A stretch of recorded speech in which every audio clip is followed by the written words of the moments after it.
ઓમ નમો નારાયણ. હું અરુણાબેન પી ગોસ્વામી સુરતથી તમારું સ્વાગત કરું છું અરુસ કિચનમાં. તો આજે આપણે બનાવશું હરગવાનું સૂપ. તો એના સારું આપણે આ 5 સિંગ હરગવાની લીધી હતી, જેને આ રીતે આપણે કાપેલી છે એમ. તો 5 સિંગ હતી અને થોડુંક આપણે માખણ લીધું છે 1 ચમચી જેટલું, અને 2 ચમચી જેટલો કોર્નફ્લોર લીધો છે. થોડાક આપણે મરી પાવડર તીખાની ભૂકી લીધીશ, અને લસણ લીધું છે વાટેલું આપણે 1 ચમચી જેટલું, અને એટલું જ આપણે આદું લીધું છે, અને મીઠું જોહે સ્વાદ પ્રમાણે, અને પાણી જોહે. તો પેલા સિંગ છે એને આપણે કાપી લેવું. અને હરગવાનું સૂપ તમારે પગના દુખાવા માટે ને વા માટે ને બધાય માટે બહુ સારું એમ ખાવામાં. તો આ રીતે એને આપણે કાપી લેવું. ઉપરની છાલ નીકળે તો કાઢવાની, નહીં તો કંઈ જરૂરી નથી એમ, એ તો બફાઈ જાય તોય. તો આ રીતે આપણે બધી કાપી લેવું એને. તો આપણે બધી સિંગો આ રીતે કાપી લીધી છે, તેને આપણે કુકરમાં લઈ લેવું.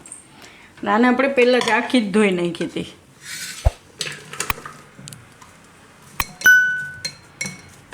તો એમાં આપણે હવે પાણી નાખીશું.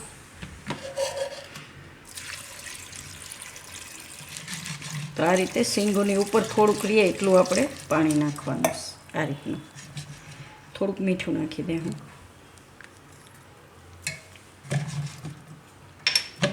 ગેસ ઉપર રાખીને ઢાંકણું બંધ કરી દઉં.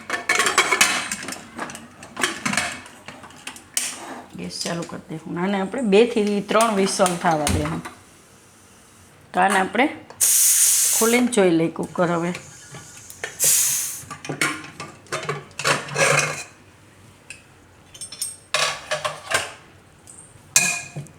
હરગવો આપણો એકદમ સરસ બફાઈ ગયો છે જો.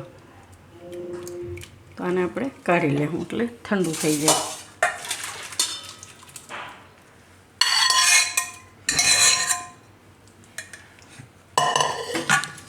તો આને આપણે ઠંડુ થાય એટલે આ બધું આ રીતે ક્રશ કરીને છાલ બધી એમાંથી કાઢી લેવું આપણે. તો આમાંથી આપણે બધાય આ રીતે કાઢી નાખ્યા છે ને સૂપ આ રીતનું આપણું તૈયાર થયું છે. તો હવે આનો આપણે વઘાર કરશું. તો આ આપણે કઢાઈ લીધી, ગેસ ચાલુ કરશું. એમાં આપણે આ માખણ નાખી દઈશું.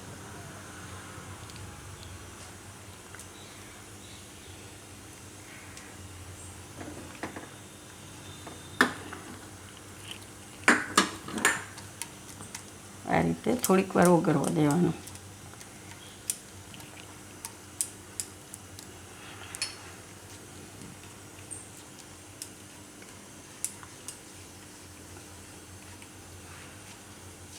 એમાં આપણે નાખી દઈશું હવે લસણ. લસણને થોડીક વાર આમાં આપણે શેકી લેવું આ રીતે માખણમાં, એટલે એનો એકદમ સરસ ફ્લેવર આવશે, મસ્ત સુગંધ આવશે ને સ્વાદય સરસ આવશે. તો લસણને આપણે થોડીક વાર આ રીતે માખણમાં શેકાવા દેવાનું. હવે એમાં આપણે નાખી દઈશું આદું. તો આદું નહીં, થોડીક વાર આમાં ફેરવી લેવાનું આ રીતનું.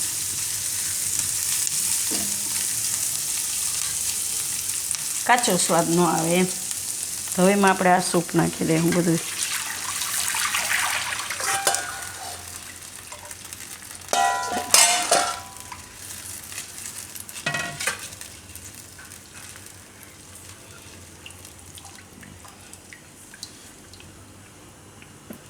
તો થોડુંક મીઠું નાખી દઉં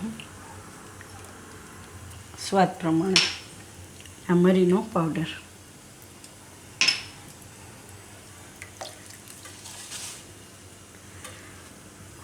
હવે કોર્નફ્લોર છે એમાં થોડુંક આપણે પાણી નાખીને એને ઉગાડી લેવું. તો આને હંમેશા નોર્મલ પાણીથી જ ઉગાડવાનું એમ, ગરમ પાણી નહીં નાખવાનું, નહીં તો એમાં ગાંઠા પડી જાય.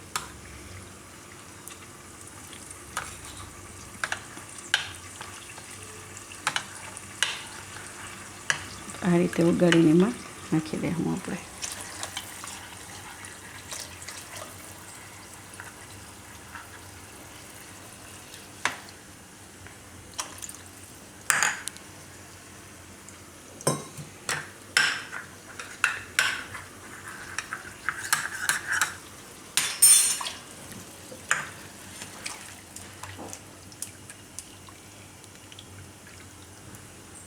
તો આમાં આપણે થોડુંક પાણી ઉપરથી નાખીશું, અડધા કપ જેટલું.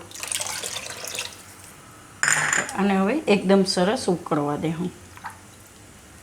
તો સૂપ આપણું એકદમ સરસ ઉકળી ગયું છે અને ઘાટું આ રીતનું થઈ ગયું છે.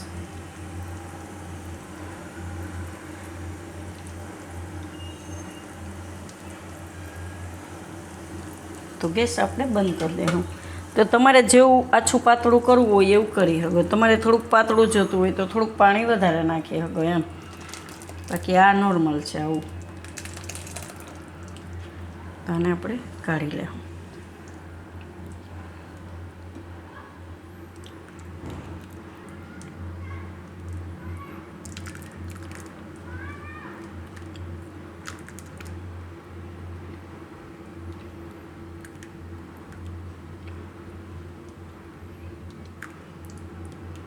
તો લસણ ને આદુનો ને મસ્ત ફ્લેવર આવે છે આમાં, સરસ સ્વાદ આવે છે.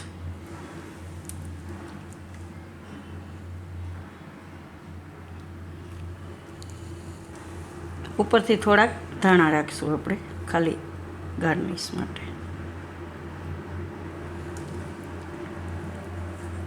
તો તૈયાર છે આપણું હરગવાનું સૂપ.